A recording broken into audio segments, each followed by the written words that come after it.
Fala galera, Desafio do Pensamento começando nessa tarde e noite de 7 de setembro, domingo. E vamos logo, são só 10 minutos passam muito rápido. Eu tenho o desafio de falar de 3 temas nesses 10 minutos. Eu quero começar com um tema nada agradável. Infelizmente hoje, dia 7 de setembro, faleceu o nosso ex-presidente Antônio Augusto Duch de Abrantes, conhecido como Duch de Abrantes. Pai do Rodrigo Duch de Abrantes, que ainda faz parte do Conselho Deliberativo do Flamengo, se não me falha a memória. Com 82 anos, o ex-presidente, que foi presidente entre 1980 e 1983, 1981 e 1983, ele nos deixa. E apesar dos títulos de 1981, de 1982, de 1983, o Duch de Abrantes ficou marcado por ser o presidente que vendeu o Zico. A história é um pouco diferente, de tudo isso que ficou marcado. Infelizmente, só ficamos marcados muitas vezes por coisas negativas, embora a gente tenha feito coisas muito positivas ao longo da nossa vida. Duch de Abrantes sempre foi um homem que foi presidente do Flamengo com enorme cultura, um homem muito competente, um homem que foi também visionário, que participou da compra do terreno onde hoje é o Ninho do Urubu. Um rubro-negro nato que se doou para o Clube de Regatas do Flamengo. Entretanto, naquele ano de 1983, logo após a final que nos deu o título contra o Santos no Maracanã, foi anunciado oficialmente a venda do Zico. A Udinese da Itália fez uma grande pressão para levar ao craque, uma grande pressão. Duch de Abrantes colocou e submeteu a venda ao Conselho Deliberativo, que apoiou a venda, embora o próprio Duch de Abrantes teria tentado fazer uma composição junto com a Adidas para tentar manter o Zico na Gávea, pagando a luva que a Udinese tinha vendido, tinha oferecido. Zico foi, naquele momento, em 1983, a maior venda de um atleta brasileiro de futebol para o exterior. Se não me engano, foi algo em torno de 6 milhões, 4, 5 milhões, 6 milhões de dólares. Não sei ao certo, mas foi a maior venda naquela época. E a pressão pela venda do Zico, feita na gestão do Antônio Augusto Duch de Abrantes, do Duch de Abrantes, foi tanta que 2 meses depois da venda concretizada, Duch de Abrantes renuncia ao cargo do Flamengo e nunca mais volta para a política do clube. Mas Duch de Abrantes era uma figura muito, muito, muito fácil de se encontrar na Gávea. Sempre gostou de frequentar a Boca Maldita, principalmente aos sábados, onde sempre estava disponível para conversar com todos nós. Flamengo em luto. Duch de Abrantes é um desses presidentes que fazem parte de uma galeria de homens que colocaram o Flamengo sob o peito, e fizeram muita coisa pelo clube.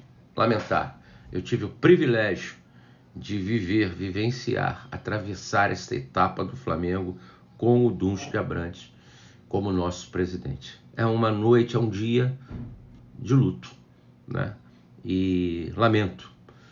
Uma pena, tá aqui, ó, eu vesti até a camisa do Zico, porque ficou sempre muito marcado esse episódio da venda do Zico pelo Duch de Abrantes. Lamentável. Enfim, foi assim, mas o Zico acabou voltando para o Flamengo. Segundo assunto, caso Bruno Henrique. Caramba, gente, eu evitei falar até agora porque eu estava lendo muitas opiniões a respeito do que aconteceu com Bruno Henrique. É muito complicado entrar num ponto e dar opinião sobre isso, do ponto de vista apenas de torcedor. Mas não vou deixar de fazer essa minha opinião. Do ponto de vista esportivo, é chato, cara, sabe? É chato, porque isso já aconteceu e acho que vai acontecer com outros jogadores, tá? Mas eu quero chamar aqui a atenção de uma chamada cultura, Quem é que nunca ouviu falar que o jogador cava um cartão amarelo para ficar de fora na rodada seguinte porque tem um compromisso pessoal? Quem nunca ouviu isso? né? Hoje parece que os clubes, mesmo com o atleta suspenso, o clube obriga o jogador a estar no estádio, justamente para evitar esse tipo de movimento. Mas sempre nós escutamos isso. Eu vou tomar um cartão amarelo para ficar de fora do próximo jogo, e aí sim eu volto na outra rodada com os cartões zerados. Todo mundo já ouviu falar disso. Todo mundo já ouviu falar disso. Me parece que Bruno Henrique não teve o dolo de fazer isto buscando uma recompensa financeira. Quem fez a aposta não foi o Bruno Henrique. Mas é no mínimo complicado e antiético quando um jogador, no meio de uma situação onde as empresas de apostas estão muito fortes dentro do futebol, principalmente na cultura do futebol brasileiro, ele fazia o que ele fez. E aí Bruno Henrique pegou alguns jogos de suspensão. Tem um grande perfil aí que é engraçado, que é um torcedor vascaíno, que fala de uma forma bem humorada sobre isso. E eu vou pegar um pouco desse gancho. O Bruno Henrique ganhou umas férias remuneradas, né? Uma licença remunerada. Vai ficar, parece que 12 jogos. Mas recebendo seus salários, obviamente. São 12 jogos no Campeonato Brasileiro. E vai voltar lá no finalzinho do Campeonato Brasileiro. Então, Bruno Henrique, além de ter ficado fora da Copa do Brasil, porque saímos da Copa do Brasil, também fica de fora do Campeonato Brasileiro, se dedicando única e exclusivamente à Taça Libertadores da América. Mas vale a reflexão.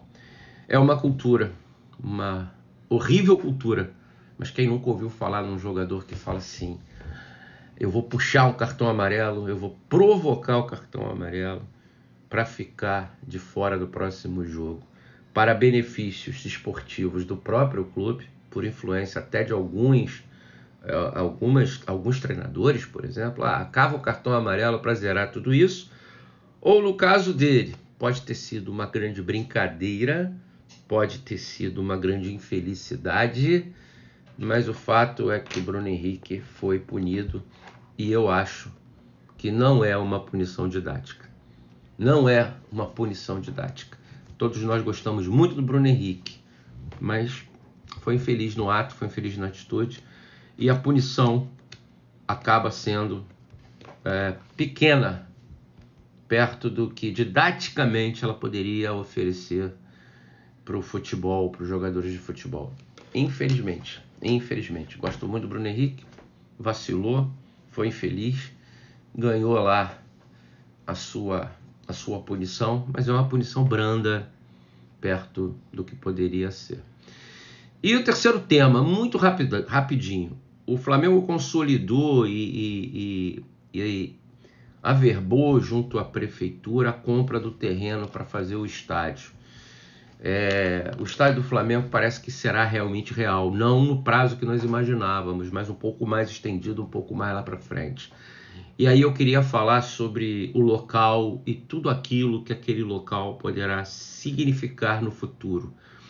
É uma área muito estratégica do Rio de Janeiro. Para quem não é carioca, é uma área muito estratégica. Está na saída da ponte, fácil acesso para a Zona Sul, na reta para o túnel Rebouças, fácil acesso para a Zona Norte, um equipamento de transporte público instalado muito perto, que é o VLT, uma área urbana rejuvenescida com vários apartamentos sendo entregues já no final desse ano, alguns já foram entregues, pertinho da rodoviária Novo Rio, porém é uma área de ligação entre tudo isso aí que eu falei, e inevitavelmente aquilo ali vai ficar muito engarrafado quando tiver jogos do Flamengo. A prefeitura vai precisar ser muito criativa para evitar danos ao trânsito maiores do que já são. Acho que não vou ter tempo para explorar esse assunto neste papo de hoje, mas prometo que eu volto falando um pouquinho mais sobre aquela região e até para que vocês que não são do Rio se situar. Mas vale a pena. É uma região que facilita muito o acesso e o estádio vai ser muito bom. Um abraço, pessoal. Luto pelo Antônio Augusto Duncho de Abrantes. Um grande beijo a todos vocês e uma ótima semana. Fiquem com Deus.